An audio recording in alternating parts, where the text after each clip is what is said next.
y'all. Well, welcome to another mini-sode of Spooky Chicks and Horror Flicks. We are your hosts. I am Emma. I'm Allie. And today we have a really, really fun mini-sode for everyone. This is something that we've actually been asked by you guys for so long to create and share. And it's something that we actually just kind of are relatively new to Letterboxd. And as a lot of you that are Letterboxd users know, there's a lot of lists that you can make, and there's a lot of lists just out there. And it's such a cool way to share kind of what your top films are in different categories. And we thought it would be really cool to give you guys a mini-sode today of our top 10 horror films, which is crazy. And then on Letterboxd, if you guys go at us over there, we will have our top 20 listed for both me and Allie. So yeah, I'm excited. I am too. And it also stresses me out because do you watch on TikTok when on the red carpet they ask celebrities, oh my God, what's your top four? Yes, we need to be prepared for that. Not that we're ever going to be on a red carpet, but maybe one day. But I totally agree. And I don't know about you, but I had mini panic attacks as I was making this because you all know me. I love almost every horror film in a different way. True. So this was a little hard for me to pick. One thing I did was I went through all of our episodes that we've done so far to help me kind of make my list, because I know that a lot of those carry films that you and I both love. So I was like, okay, let me go look back, see what some of my favorites are from this. And then I just went through and I was like, okay, let me think about my childhood and where my love of horror was founded. Mm-hmm. My founding father, John. Thank you. Let me think about films I've loved recently, kind of just in different phases of my life. Did you have a certain way that you built your list? I'm so curious. Yeah, it's funny you say that's how you went about it, because I'm I'm not fully the opposite, but I'm sort of the opposite, where I shit on a lot of horror films. No, you do. Yes. So, yeah. And I could shit on a film and love it, but I also shit on a film and hate it. Yes. And so it was a little easier for me picking the ones I liked. We should make a list that's Allie's most hated horror. Honestly, it'd be a lot longer than the ones I love. Because I don't think I could make one, but I think we could make one for you. 100%. Even ones we've covered, I could definitely pull from there. Okay, producer, write that down.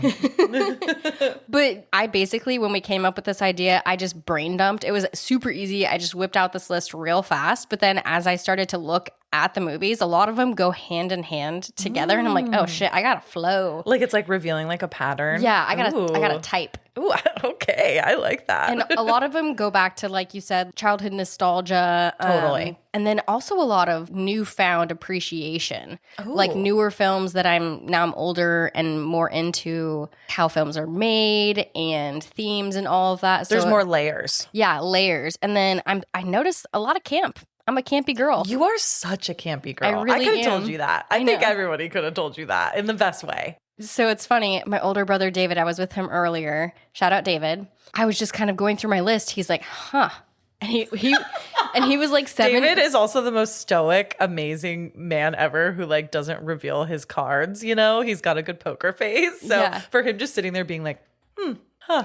Well, no, but then he started, I rattled these off and he spider webbed them together. It's 7 degrees of Kevin Bacon or whatever. I love that. But with my movies. And I was oh shit. Wait, that's amazing. Yeah, I got a pattern. Oh my gosh, amazing. Well, before we get into it, we didn't mention this on the last episode, but Allie is back. I'm back. She's feeling better. We are so happy to have you back. I'm going to try not to cough, but I'm feeling a lot better. You sound better. You look great. I'm excited for this. And then number 2 is we didn't mention this in Psycho, our previous episode, but we actually are working to bring you guys at least 1, if not 2 episodes every week in the month of October. So we're really excited. Not only will you have your regular full-length episodes, but we're going to have a few mini-sodes in there, a couple fresh frights. So we really want October to be action-packed for you. So very excited for that. I'm going to take an edible. This sounds fun. Oh, shit. I got one in the fridge. I got one in my bag. Oh, hey. Let's go. And I also want to preface real quick that even though these are our top 10, they're not in any specific rank because that's just too hard. And I'm going to preface, these are out of the top 20, we kind of gathered my top 10 from that based on movies that I can't not talk about, and then based on movies that you might not expect me to be in my top 20. Love that. Yeah. Love that. Perfect. Well, Allison, would you like to go first? I will. Okay. What do you And got? I wonder if I've talked about it enough. Funnily, we haven't covered it yet. But American fucking Psycho. Okay. Oh my. I mean, I get it. I mean, what is not to love about that movie? It is, in my opinion, a perfect horror film. I can pick it apart, but not in a bad way. I can just analyze it. I just think it is so perfect from the adaptation from the book, because the book is very different. Yeah. And I just think they did it so beautifully, and the acting and the production design, the soundtrack. I was listening to an interview from some people that made the film, and it was going to be it took them so long to get it made because the studios kept coming back being like, no, I think Leonardo DiCaprio, they really wanted for him. Patrick Bateman. Can you imagine? I actually feel like I did hear that though. And I don't think that it wouldn't be the same. No, I think Christian Bale actually went out and got veneers for this role. They kept saying no to Christian Bale, but he went out and got veneers because he was so dedicated to being perfect, like Patrick Bateman wanted to be. Wait, I have a question. So does he have said veneers still? Because I love his teeth. Same here. Is that so weird to say? But no, they're iconic, and just everything about that film. And like I said in our last horror draft, my favorite final girl for this year was Jean, Patrick's assistant. I was going to bring that up. I love that. Because she didn't even try. She just wound up being a final girl. She did. But I just think it is a piece of art. Yeah.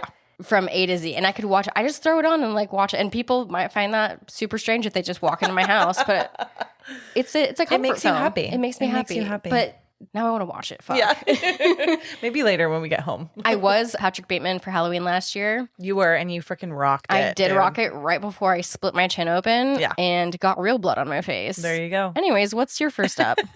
Okay, mine is also one that we have not done on the podcast yet, but it is on our wish list, and you're not going to be surprised by this at all. Oh God. Can I guess? Yeah. Do I know it? I don't know if you've seen it, but you know it because it has my favorite actor. Is it The Fly? Yes. Okay. Yes, it is the 1986 The Fly, starring Jeff Goldblum. I mean, what is there to say about this? I mean, there's so many things to say about this film. This is a body horror masterpiece. It has incredible practical effects.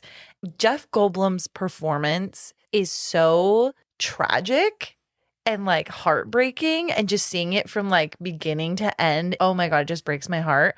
And I also love that it blends so much sci-fi, because I'm going to say this now for this film, but this probably applies to my entire list. And I've said this before many times. I grew up watching horror films and just film in general with my dad. My dad was a big sci-fi fan, and so we watched the Sci-Fi Channel all the time, which has a blend of sci-fi but also does have horror sometimes too. I remember seeing The Fly for the first time with my dad. We both love Gina Davis. We love Jeff Goldblum. My mom loves Earth Girls Are Easy, which was another film that I saw both of those actors in, and it was amazing. It just has this heartbreaking sci-fi romance mixed with body horror. And I love that it's also based off of the original Fly, which is also really great, by the way, if anyone wants to see that. God, I just fucking love Jeff. I love everything he does. He is fantastic. He did this film so much justice. It is terrifying how good the effects are in this film. And I just can't get over it. I think part of me keeps not watching it because I want to stick it to you.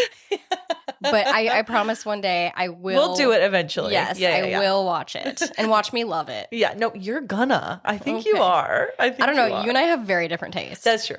Well, on that topic. What's your number 2? Okay, I had to throw this in there, obviously, because I can't not talk about it. But number 2, again, not in any particular order, but I gotta talk about Trick or Treat. Obviously. And we did cover that in a full-length episode. It's just, okay, so I think I talked about it in our episode, but I found it in a Kmart $5 bin or whatever. Yeah. I found the DVD, and this was years ago. And wasn't it the cover that really intrigued you? And you were like, oh, this looks cool. Yeah. I'm going to watch it. I was like, Anna Paquin, what the fuck? Yeah. So I got it and I watched it. And I remember, tell me if you feel this way. Do you remember seasons of Halloween in your life. I remember the year I watched it for the first time. It was 2013. And I remember that Halloween season being one of the best of my life. Oh, totally. So having that movie tie into that Halloween season really is part of it for me. Do you know why that was maybe one of the best seasons of your life? Don't. Well, that was the year that we met. Oh. I do want to just throw that out there. It is. If you're going to say 2013 Halloween, baby. I'm not even there. I'm not even gonna lie. Like that might have something to do with it. So basically, your life has just gotten significantly better since we met. 100%. Okay, yes. because I feel the same way. Hey. Well, thank you for that. So Trick or Treat, I just love it so much. And riddle me this: when it came out and we watched it, I feel like nobody knew of it. Yeah, I mean, I never knew of it until you told me. Like, truly, I've never even heard of it. But then haven't you seen this huge surge in the fandom of it? The character Sam is everywhere. Trick or Treat. So true. They keep re-releasing the film in theaters because it never had a wide release. It never had a theatrical release. It went straight. It was a VOD or it became a DVD. Whatever. Yeah. VOD. It went to Kmart. Yeah. It went to the Kmart bin. Thank God for Kmart. R.I.P. There's only one left in America. I know. That's I really know sad. Where, though. But I just love that movie. Because it reminds me of a wonderful season of my life with you. And just I don't know. It's such a fun, talk about campy. Like it is camp. It's so good. But I love that, like, it's like an anthology, right? So it has all these different stories that all blend in together. And some anthologies, actually most anthologies, there's like one or two that I fucking don't like. And I'm like, oh, we could have gotten rid of these. And like, you could have had just like the main stories tied together. Yeah. Trick or Treat is one of the few films that I feel like I like every single one. And every subplot contributes to the overall plot. And I love how they all really creatively weave in together when you're watching the film. You're like, oh, there's that car. Oh, there's that house. Totally. Like, I love every part of it. Shout out Leslie Bibb. We love you. Love you too. I just want to be there. And Michael Dougherty, thank you for your service. And thank you for meeting us last year at Hollywood Forever Cemetery. Yeah. Fun trick or treat fact is that Allie and I dressed up with our good friends, Deandra and Katie, who we've mentioned several times on this podcast. And we all dressed up as trick or treat characters and watched the film at the Hollywood Forever Cemetery last year. And Michael Dougherty was there. And it was amazing because we got a lot of attention for our costumes. Yeah. We were each of the princesses like from the movie. And we got to take a lot of pictures and meet Michael Dougherty. And it was really cool. Probably one of the top 20 nights of my life. No, it was so cool. That's our next podcast. Yeah, top 20. Producer, write that one down too. Perfect. Okay, are you ready? Yes. Are you ready for my number 2? Go for yours. Okay, so mine is not going to be a surprise to anybody because it was our very, very first episode. Poltergeist. 1982, the original. I need to make that clear. Yes. This film fucked me up in so many good ways. Like as a child, I saw this probably, I don't know, 8 or 9, who knows. My dad has a fond memory of it because it's the year him and my mom got married. And then it has been a staple. I think I mentioned this before too, but my dad was like the big cable guy that had like literally every single movie channel ever. So we were always going through what movies were we watching, what movies. And if this was ever on, we were always watching it, always. So it is like ingrained in my brain. It is also the reason I'm such a big Craig T. Nelson fan. And I love so many things that he's in. I could name them. I'm not going to, but I could. I think we did this when we covered it. I just made the producer watch Peter Benchley's Creature, which was it was a TV 2-part series. Oh, yeah. And each was 3 hours. And I made him watch it over 2 nights. And he loved it, right? He loved it. He's shaking his head. I don't know if I believe that. Not by gunpoint. He is not by threat. He is shaking his head. Okay. Yes, he liked it. This is one of the films that the reason I love it so much is because real life horror scares me the most. Like something that could be like a spirit in your house or like. Would we call that real life horror? Because I'm a believer. I think, a house could be haunted. A house could have poltergeist. I also super, super duper believe in like the spirits of like Native Americans. And so this film like really got me and it always has. It is a haunted house full of iconic scares. Even just eerie imagery still sticks out to me to this day, like that fucking clown. Or the tree. The tree. Carol Ann being freaking like sucked into the ether and like going into her room and everything's being like sucked into the closet. Like that's terrifying, I think it definitely like defined a supernatural horror for our generation. For sure. And for generations to come. 100%. And I think, okay, first of all, I am a believer. Yeah, no, I know you are. But things that scare me are a little different. Yeah. Like when I think of real life horror, I'm like, somebody's coming to fuck my shit up. See, I with don't a know knife. why that does not scare me. Oh, God. I have issues. But again, final girl, first girl. I True. feel like I could fight back. You're probably like, oh, I'm fucked. Yeah, just like get it over with Yeah. kind of thing. No, I think that movie is so iconic. And what I loved about that one is the effects. Yeah. One of my favorite practical effects ever is the stacking of the chairs on the table. Oh my God. So scary. Yeah. No, okay. I thought it was interesting. No, interesting, but scary. Like Yeah. when it happens, it's just like she turns and then she turns back and they're freaking stacked. And you're like, what the hell? Gotta love that there's some comedy in there. And I was also really scared of TVs because, again, big TV household. And then we had TVs in every room. And I'm like, one of these motherfuckers is trying to get me. Sure. And now we can't look away. No, we can't. So anyways, Poltergeist, my number 2. Love it. Always will. And I love that we did that as our like very first episode and that it's also ingrained in our podcast graphic. Shout out to our bestie, Dakota. Oh, I just love that it's like a part of us. But anyways, it is. moving on. What is your number 3? Okay, my next one, you've probably never heard me even fucking speak about. Ever. Really? Yes. I'm surprised. Yes. And that is Tales from the Crypt, Bordella of Blood. Have you seen it? Okay. Let me look that up really quick because I feel like I have. So just why I love it is because it's so nostalgic for me. Also, Robert Zemeckis was a co-writer on it. Polar Express, what's up? Had to throw that in there. I do not think that I've seen this. Okay, well, we're going to watch it because it is so iconic. As I mentioned before, my older brother David introduced me to Nosferatu, and I was like, holy shit, that's a terrifying vampire. Yeah. And then he also introduced me to Bordella of Blood, and I'm like, this is a fucking sexy vampire. So it was like a total turn on vampires for me. I was also way too young to watch this. As we freaking were Yeah. with all of this shit, right? But fun to see, boobies and whatnot. But I loved it because it's like so nostalgic for me, and seeing that vampires could be sexy but scary and dangerous, and the main vampire Lilith is so hot in it, and it's just like a fun campy movie. Got a very young Corey Feldman and a Dennis Miller, who I thought was hot in the film, but now I'm like, ugh.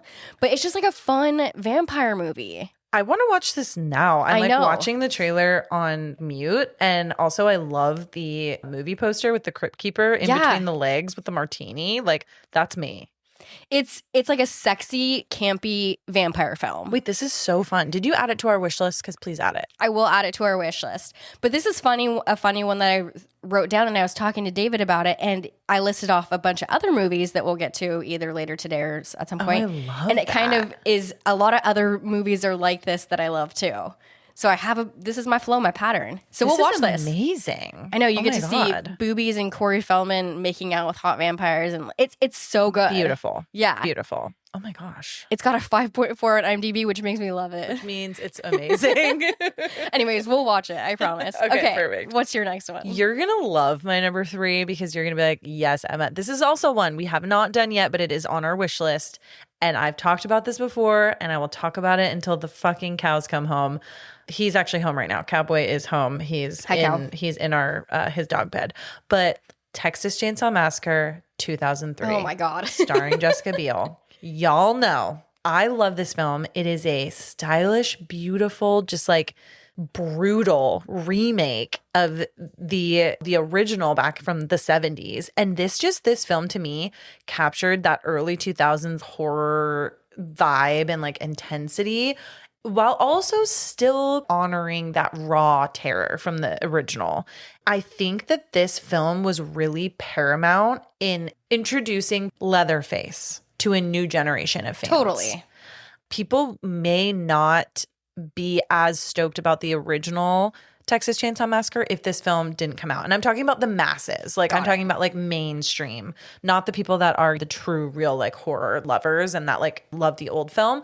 We've talked about this before, but I love the like, it's like the sepia tone. Yeah. That's like throughout the whole film, where it's got that kind of like warm tone. And like Jessica Biel does fantastic. She looks hot. She's just a fucking final girl to the fucking end. There's also really hot actors in it too. No, I know. They're Mike Vogel. Well, okay. So the people I think that are hot in it is, Mike Vogel. Hello. So hot. And also like Eric Balfour, who plays Kemper, her love interest, like hot. He's from something that bothers me. I can't remember what it is. I can't put my finger on it. But anyway. Well, so all of that to say, Texas Chainsaw Massacre 2003, it is a comfort film to me. It is something that I also reach for if I'm like, I just want to watch a horror film. What am I going to watch? That is that film for me. I'm going to have to rewatch that with you because I have this weird taste in my mouth about it, but I will rewatch that with you. I think you're going to have a newfound love for it. Let's do it. Yeah. Perfect. Love it. My next one is a newer one and goes to what I was speaking about, the newer appreciation for horror films and how they're made and just how they're done and everything. And that's actually X. And we've done X. We've done X. Right. Yes. And I talk about it. I think it's just a beautiful movie. I think it's a great plot. And it also is so sad to me. It doesn't scare me at all. It is a great story, and it makes me sad because it's talking about, it speaks to age, and my favorite scene is the juxtaposition when they're singing Stevie Nicks and my gosh, the young Landslide. people. Yeah. They're singing Landslide, and all the young hot people are in this brightly lit little cabin or whatever they're in, looking hot and singing. And then it really is so beautifully done. And then it switches to Pearl, who's like so sad, putting on her makeup in this dark room on her. It's like tragic. Yeah. And I just think also it's just entertaining as fuck. It's funny. It's sad. It's got the production design's great. The acting is great. And I will say, out of those three movies, X, Pearl, and Maxine, X is definitely my favorite. I loved X. It is such a fun like ode to like 70s horror too. And just, God, I just love like when a film takes, as we know, as like vintage and just runs with it and does like a really good job. We also have those iconic performances from Brittany Snow, who you and I both fucking love. Like we grew up on like John Tucker Must Die. Right? Literally, and then she's fucking Bobby Lynn, and she's so good. She's got cum on her back, and I'm like, you go, girl. You go, girl. Kid Cudi's first performance, right? Wasn't that his first one? And he did really well. And I was that years old when I figured out he was hot. I know you loved Kid Cudi in that. So hot. Even like, I wasn't the biggest fan of Jenna Ortega at the time, but I do think that her character added like a ton of value to the film, and I couldn't picture anyone else in that role. Like, it was such a perfect mix. Totally. And I think that's funny you bring up Jenna Ortega because it made me like her more. It was a little bit of a deviation from her stoicism. She's pretty stoic and she admits it. But we get a little bit of a deviation, a little difference of character in her. Yeah. So but anyways, and it's hard to have a great newer horror film because there's, a lot of redundancy that we see out there. Yeah. But this was a great new idea on an old concept. For sure. And just fucking loved it. So good. You guys, our friend Brian, B-Star Cinema on Instagram and TikTok, he actually just came out with a new podcast and it's called Every Franchise Ever. And he just covered the X, like Maxine Pearl franchise. So good. Definitely go check that out. We are big fans already, and episodes every other day. Like, hello. What else can fill your time? He's great. He has a lot of film knowledge and it's not just horror. So love that. Go check it out. Yeah, he's great to listen to. Definitely. Okay. My number 4. Alice, I actually don't know if you've seen this. Okay. Which is okay because you're gonna. Oh. I'm gonna make you. It is from 1992 and this is Buffy the Vampire Slayer. You fucking love Buffy and I still have not seen it. And Alice, I'm telling you, I know right now you're going to see this film and you're going to fucking love it because of how campy it is. I know I'm going to love it, actually. It is campy. It is fun. It is like tongue in cheek. And it mixes this like teen horror comedy with like vampire horror.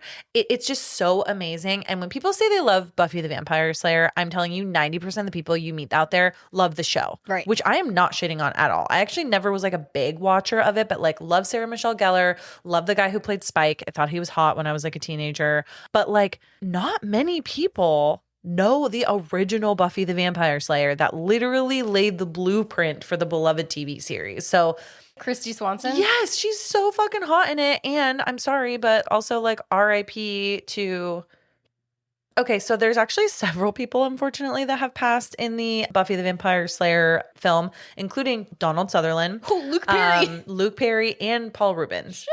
They all deliver fantastic performances.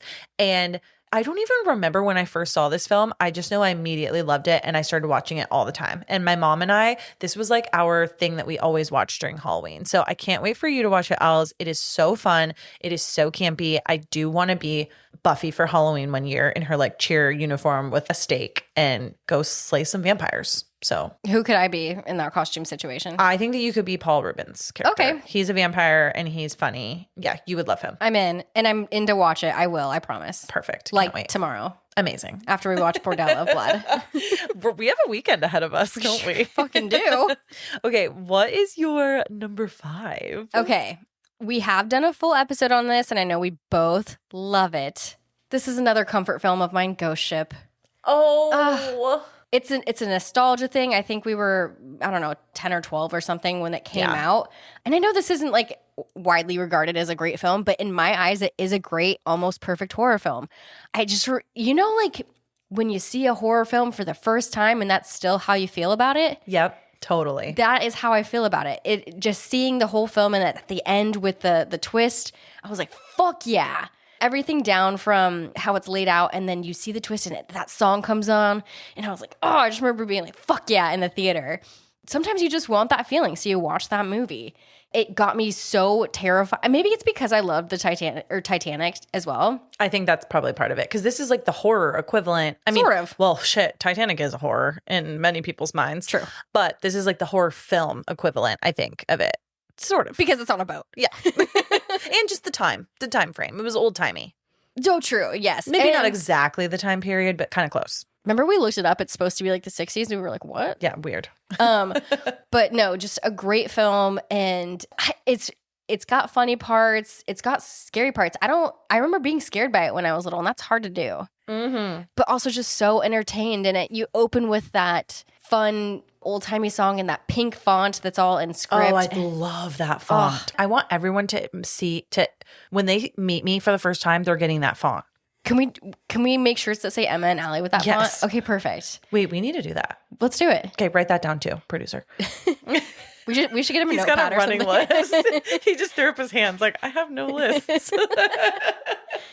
You just have to listen back to this and Yeah, notate exactly. things. Something so weird about me is I used to keep that DVD menu up on my screen as I went to bed. As you should. Yeah, It's with beautiful. like the fun font and then the music. and the music and the movie cover that's like the ship with the ghost face on it. It's so good. Oh, talk about sweet dreams.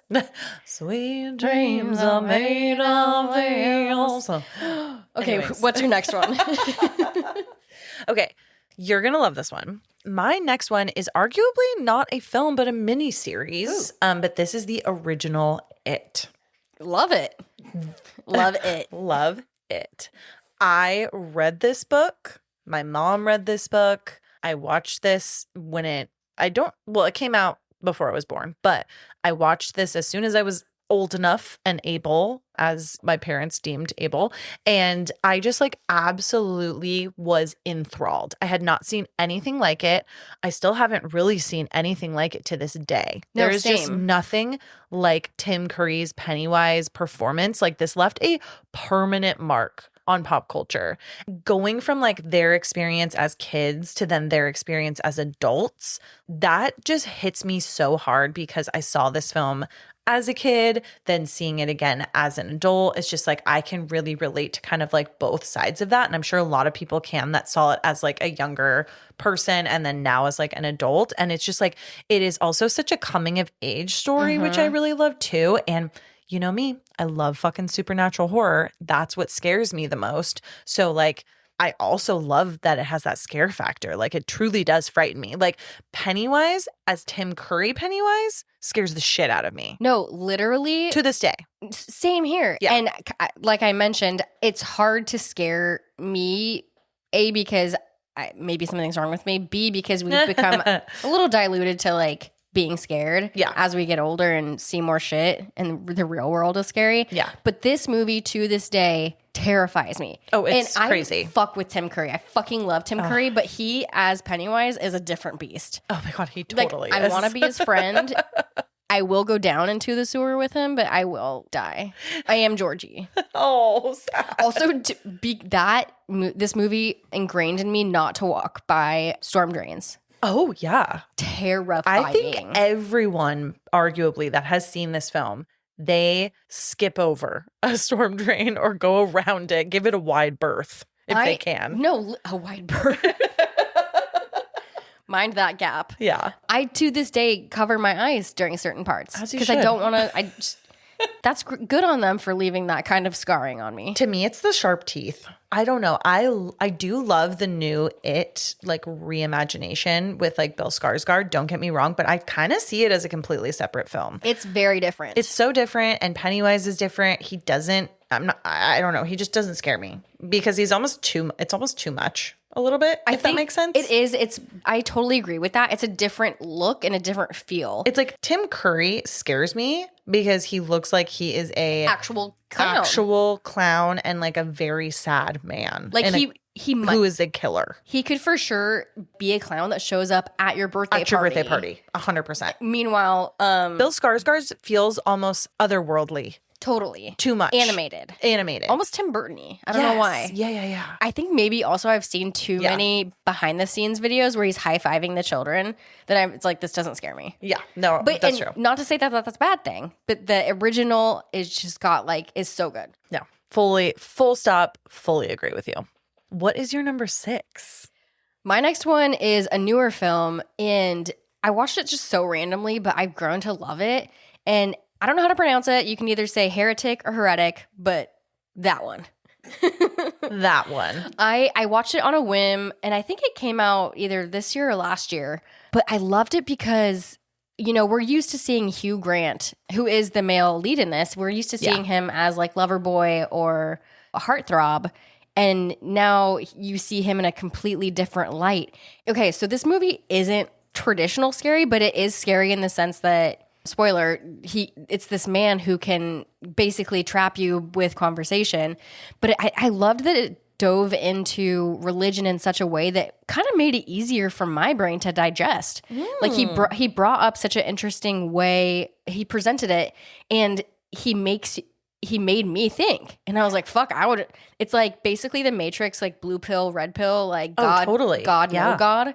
And he forces these two young women to question their faith. And I'm like, dude, I'm not religious, but you're making me question faith. And I'm like, it's just I thought it was so wonderfully written and done. Like, I also really liked the ending. I don't know. Wait, have you seen this? I have. Yes. Okay. Yeah, I agree. This is a great film. And the ending was really done well. It's up to your opinion. It's ambiguous. Yeah. I choose one version. I'm curious as to, we'll cover that one day. Yeah. But I thought it was so thoughtful. Yeah. And I love a thoughtful horror movie. I totally agree with you. And I think I just loved like everything about it because it has that spiritual fear to it. Yeah. Right? If you believe in something, a higher power, there's a chance that you also believe that something can take that away. Mm-hmm. And even like you and I, who aren't outrightly very like religious, but I would say that we're very spiritual. Totally. We like definitely believe in things. We believe in signs. We believe in people. I think even if you're not the most religious person, you can still connect with this film like we have. It was so well done. The antagonist in this film, Hugh Grant, just is brilliant in this role. He is terrifying because he's like crazy. No, but he plays it so well that it makes you almost be like, are you crazy? No, totally. Yeah, you're like, are you fibbing me? Are you like, it's just crazy. I totally agree. I think that's a good one. I like that one. Add it to your list. Yeah, and I like when a movie doesn't scare me, but it makes me feel uncomfortable. Yeah, no, totally. And it made you think about it. Exactly. I still think about it, which is why it's on my list. Okay, what's your next one on your list? Okay, I don't think that you've seen this film, and I'll be surprised if you have. Not in a bad way, but this is more in the like sci-fi horror realm. Probably not then. This is in the Alien franchise. A lot of people fucking hate it, but I don't care because I fucking love it. And this is Alien Resurrection of 1997. And I just want to say, Alice, because I know you haven't seen this, but I'm sure you are very aware that Sigourney Weaver is the like main gal in Alien, in like the Alien franchise. She is Ripley. She is the reason that like this entire franchise is made. So I don't want to like spoil it for anybody, but basically like 200 years after Ripley has like sacrificed herself for the sake of humanity, she comes back kind of due to some like genetic cloning. Anyways, I'm not going to get like too far into it, but she comes back and she's basically a machine. She's fucking a badass bitch. Not only is she amazing, but her kind of partner in this film is a young Winona Ryder. Oh, I just like love their duo together. I think that they're just so fantastic, especially for like the time. Like I just loved Sigourney Weaver in everything during the 90s and early 2000s. Obviously, I love Winona Ryder too, having seen Beetlejuice and like Edward Scissorhands. This just to me was such a fun film. And even though it is a little bit on like the sci-fi side, it's still terrifying. There's one scene in this film where a man has an alien burst through his chest. isn't that in the first one too? It is parodied quite a lot by people. So it is a very, I don't know, I can't even like describe it, but it's just, okay, can I just like turn my, look at Winona Ryder in this. Like she looks fucking hot and she's like amazing. Also, Sigourney Weaver is like one with the aliens and they look at her as like a mother. She's fantastic. And she has like a lot of sensual moments with the aliens and it's like really cool. And then like, here's Ron Perlman. Oh my God. I'm just showing Allie like the IMDb photos. It's just so good. And like, I just can't. I'm going to trust you on that one. Just trust me. Okay. It's so fucking good. It is so good and it is like wild. It gives me Resident Evil vibes in like a different way. If Resident Evil was on a spaceship, I don't know if that makes any sense. I don't know if this is making any sense to anybody, but I love it. What number alien is that? Alien Resurrection is the 4th film in the franchise. So there was Alien, Aliens, Alien 3 or to the 3rd. And then Alien Resurrection, which I fucking love. Anyways, I'm going to leave that in your little corner. So I'm going to leave thank you. That whole I'll franchise in your corner. I'll take it. Because it's not for me, but I'm so happy it's for you. I would love to hear what your next one is, though. My next one, this is one of those that We're getting towards the end. I know. This is one I can't not say because I feel like I would be shunned by myself. So I got to do it. Scream. And you know what's interesting is I put the original Scream, but that's not even my favorite Scream. Your favorite one is it 3? It is 3. I knew it. I was like, I know your favorite one is 3. Scream 3 is my favorite. That's my favorite one too. Hey, it's producer's favorite too.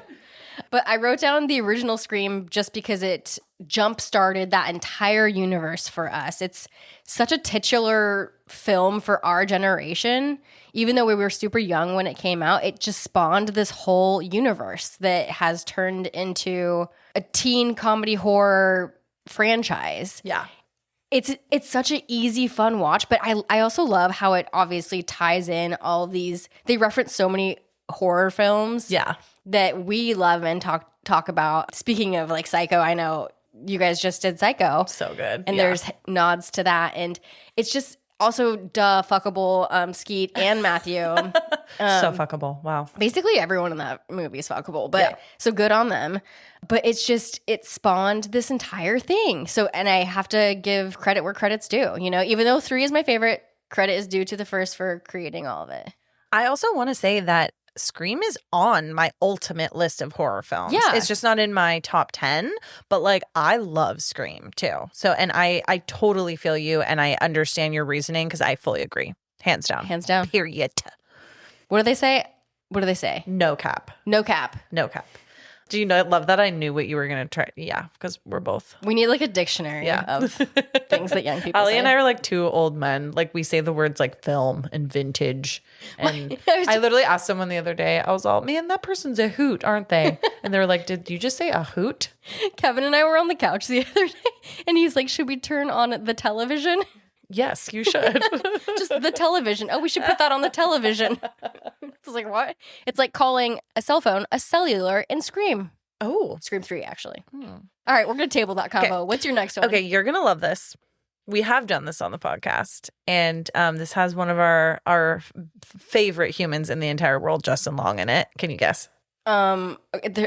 Okay, well, I was good at, she's mouthing it to me, and she didn't even let me try. Okay, sorry, go ahead. It is Jeepers Creepers. Before you say anything, have you seen on TikTok Big Jeep versus, I think her name's like Mara or something. No. Oh my God, this girl came on TikTok and said, you know, if I had to fight any supernatural figure, I would fuck with Jeepers Creepers. No way. And I didn't see that video first, but I saw a guy talking about it, how a girl came on and said she would fight Jeepers Creepers. I was like, oh my God, was that Emma? Was it Emma that made a TikTok about that? I mean, I wish. I probably should have. There's this whole universe. You have to look it up. It's so funny. I'm dead. That's funny. Anyways, I love it too. Go on to why you love it. I mean, I love that you love it. This is one we agree on. So, well, I said that weird. This is one that we agree on. So this is just, okay, obviously, not only am I terrified of the creeper himself, but I think that there wasn't a lot going on, right? It's like this basic kind of road trip between siblings.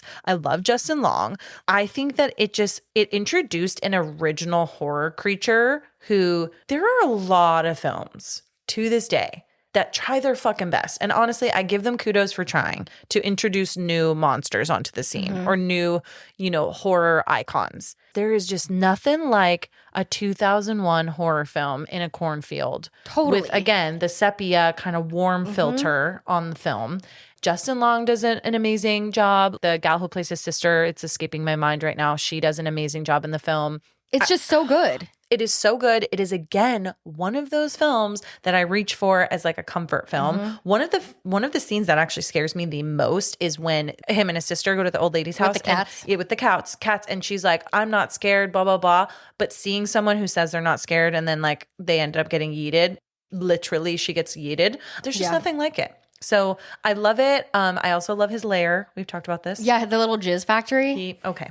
Well, yeah. I mean, yeah. Yeah, but we love his little jizz factory lair. Okay. I love that it's, to me, I love that it's funny. I think funny. It's so funny. There are comedic elements to it, and there are just, all in all, though, I love Jeepers Creepers. I think that I also love a film that uses like vintage song. You really do. We've been talking about that lately. Well, even we just did Get Out, and they have like Run Rabbit Run, and like I love that. Like I hear Jeepers Creepers, and others may not think that it's scary, but I hear that song and I'm fucking running. Well, what's your number 8? My number 8, I feel like you don't like this movie, or I'm making it up and somebody else doesn't like this movie. Maybe. Who knows? But it is Donnie Darko. Okay.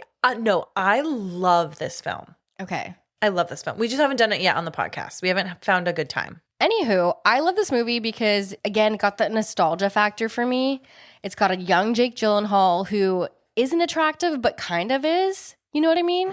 Oh, Cowboy agrees. I don't know if you guys heard that, but Cowboy fully agrees. He just coughed and he said yes. It's got an iconic cast. We love Patrick Swayze in it. He plays a religious douchebag. It's just a countdown to Halloween with weird wormholes and a giant bunny man.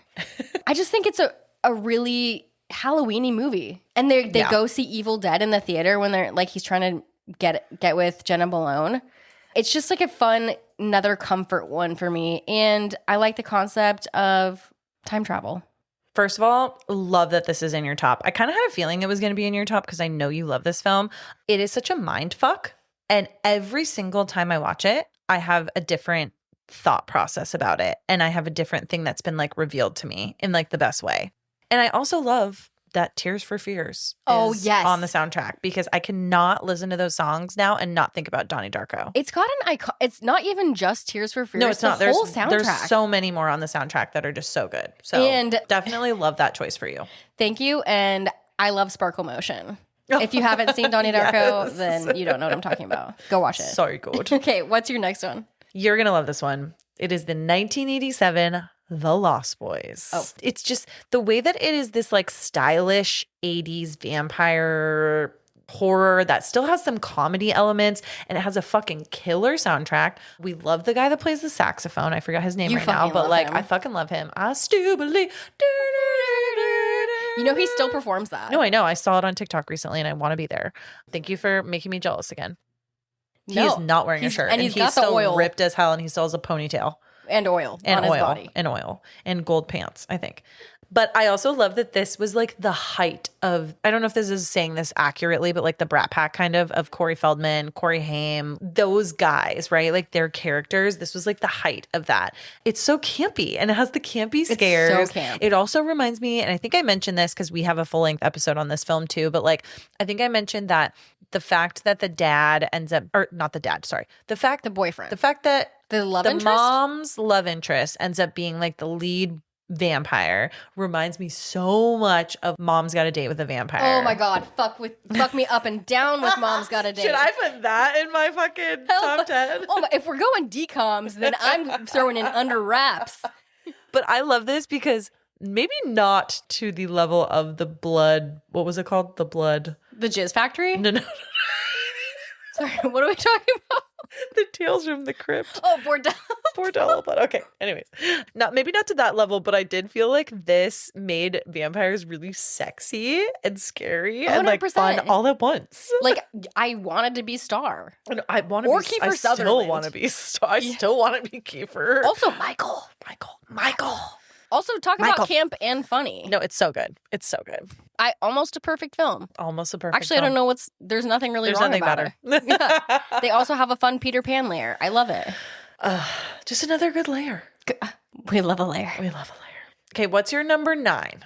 Another one on my list, and could be controversial or who gives a fuck because it's so fresh, it's so new. Weapons. Ooh, okay. I see. I see. I loved Weapons. At first, I know you told me a little bit about it. You guys saw it before I did, and I was like, oh, maybe I'll just wait. And then they kept extending it in theaters. I was like, okay, well, there must be something to this. People must be liking it. And I just thought it was so brilliant. I loved how they shot the film. I loved everything about it. I loved they did non-linear storytelling, and then you got the full end of it. I just thought it was so creative and unexpected, and the way they shot it was so beautiful. I guess I really like that director. Yeah, totally. And the acting was on point. I can't stress enough. I love when I'm impressed with new horror. Yeah. So the fact that this year and last year I have a bunch that I actually really like, but Weapons being the newest one, it's definitely got to be in my list because I just thought it was so interesting. And it is a long movie, but it didn't feel long to me, which gives it points. I'm so surprised at that. I know. Because that was kind of one of my qualms with it. It was that it felt long to me. But Interesting. like, I love that didn't feel long to you because that just means that you really enjoyed yourself and had such a good time. But I agree. And love that it made me realize that the director is married to Sarah Paxton. Crazy, but also iconic. Aquamarine, hello. I know. And just the entire film, entertaining, So good. funny. I have a really hard time with movies that kind of have a slow build. Yeah. This one was like kind of hitting. Totally. Where Fully it needed agree. to hit me. So it needed to hit me. just hit me. But yeah, no. And this one, oddly enough, it came out over summer, right? I've watched it 4 times already. Oh my God. 4 times. And I noticed something different every time too. Wait, I love that. And I low-key want to be James for Halloween.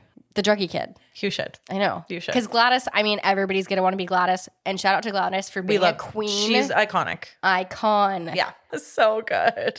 But I feel like James is a less expected choice. So Yeah, no, you I might agree. see me looking as a druggy homeless person for Halloween. And you know what? There's nothing wrong with that. Thank you. It's actually kind of how I dress anyways. Yeah. No, So, it's fine. There we go. Okay. What do you got up next?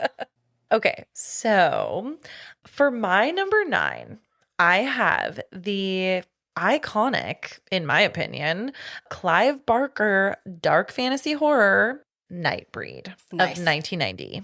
I don't know if you've seen this film, Als, but I have. You have. Oh my God. Amazing. So then you get it. It is so good. The story of it, the town of like Midian, this like mythical place that they go to, like it is just so goddamn good. And I want to throw this out there that I think like one of the reasons that I love it literally so much is that the main character is Craig Sheffer, who is Uncle Keith in One Tree Hill. Wait. He is, isn't he? Yes, that Uncle Keith from Holy One shit. Tree Hill is the main character, and he looks fab with his beautiful hair. And I think that this film is just so cool because I also like, I don't know if I've ever really talked about this, but like I love monsters. And this film is just full of different individual creative little monsters. I used to draw monsters when I was like a kid, and I loved it. I mean, it's like a reason I love like Monsters Inc. Just do. It sounds like dumb, but it's just like I just love this film. I think it is so underrated too. Like I love that you know it. I feel like there's not a lot of people that really know it. I wouldn't say it's in my top 20, but I've definitely seen it and was entertained. I actually made your brother sit down and watch it with me. Oh, like interesting. back in the day, because I was like, you need to watch this film. So Hold up. He looks hot in this film. yeah, this is also a big favorite of my mom's. We love Clive Barker's work. Yeah, there's also like a sentimental value, but it's fantastic. Now I kind of wonder. I forgot I think we should do it. We should definitely do it on the podcast eventually. I like forgot it was a movie. Yeah, it's so good. But that brings us, I think, Alice, to number 10. What is your final for our list today? My final for our list today, I'm going to close it out with something I know we both love. Don't tell me. Stay Alive. Oh, God. Yes. Oh, I love this movie. I can't believe we haven't done a full episode, but talk about a great 2000s movie. It's so good. Talk about One Tree Hill. Oh, Sophia Bush. wow. Maybe that's why I picked this one. I'm sorry, I'm rewatching One Tree Hill right now. I just finished Bethany Joy Lenn's book, Dinner for Vampires, so now I'm rewatching. Anyways, sorry. Please carry on. That's a good fall watch. It's good. It's great. But yeah, fucking Stay Alive. Great film. I think when this came out, I was playing a lot of video games, so it kind of hit hard. Ooh, yeah. But yeah, that gritty 2000s, not a sepia tone, but this one's got like a darker overlay, you know? Yeah. But fantastic cast. Fucking Freddie Prinze Jr., Sophia Bush, Jimmy Simpson. Dude, so good. It's so good. And it's very, something that I love about it. Well, it reminds me of being a happy high school teenager, which Totally. I fully agree. Fully I remember going to the theater that I saw it at and with all my friends and like coming out of it being like, we just watched a PG-13 movie. We're actually, I don't know what it's crazy. rated. And I love that the style is kind of Southern, like New Orleans-y with the plantation vibe. And Madame Bathory, is that who it is? Or is the Garouge plantation? Yes, it's Bathory. What's her name? Madame Bathory. Elizabeth Bathory, I think is her name. Yeah. She scares the shit out of me, dude. I kind of want to be her. She's No, I agree. She's just trying to slay. Yeah, literally. Yeah, she is literally trying to slay. But a feel good 2000s movie and a comfort one So at that. good. And it makes me want to go to New Orleans. Wow, I love this. I love this. And Els, you're going to love this because that's my fucking number 10. Hey! It's so good. Iconic of us. It is iconic. There is nothing better. It is so good. It is also one of my just feel good films. I love all of the characters in this. I mean, you already mentioned like everybody that I'm obsessed with, like actor wise. Everything about it is so good. And this film genuinely scares me because when you're watching it with surround sound, you feel the vibrations of that video game controller and it's fucking scary. It's so interesting that you literally feel it. Yeah. Like, because you actually do. It's crazy. Oh my God, I love that we've had the same Not number us, 10. I know. Not us being cute. Oh my God, we're being like so cute. I love you. I love you. Oh my God. Wait, now we have to watch that. No, and we need to do it on the podcast ASAP. We actually did do Stay Alive on another podcast called the Horrorcraft Podcast with our friends, our gals that we really love. Go check that out if you guys are interested. We had a really fun long convo with them, but we definitely need to do like a full length on our side for sure. We got to do it ASAP because it's October. And speaking of October, Sophia Bush's name is October in it. Hey, I claim that for a daughter's name if... Shut the fuck up. Sorry. Oh, God damn it. I'm sorry. And it's okay. I'll give it to you. October much? Oh my October God. much? Okay, that's good. That's good. Write that down, producer. All right. Well, everyone, that is our top 10 for me and Allie. Again, we will have our top 20 on Letterboxd, and you can always go at us over there and check that out if you want. This was so fun, Els. I think we need to like do this on a yearly basis with films that came out that year. I definitely and be like, think what we are our should. like top 5, top 10? But this was so fun. I love you. I love you. And yeah, thank you guys, everyone, for listening. Yeah. And you guys, it is time. It is spooky season. So happy October. Go check out our Letterboxd for more of our fun little opinions. And stay spooky fuckers.